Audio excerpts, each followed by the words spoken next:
التي ستلقى في مظاهرة اليوم، المظاهرة الأسبوعية، المظاهرة المركزية تجري دائما في مدينة تل أبيب. الآلاف يشاركون فيها، تتراوح أعداد المشاركين في كل أسبوع ما بين 100,000 إلى 150,000.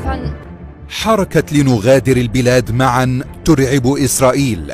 عزيزي المشاهد، شهدت إسرائيل خلال السنوات الأخيرة تزايدا لافتا في نسب الهجرة العكسية لليهود نحو الخارج، على خلفية عدم الاستقرار السياسي والأمني والاجتماعي، والذي تسببت به بالدرجة الأولى انتفاضة الشعب الفلسطيني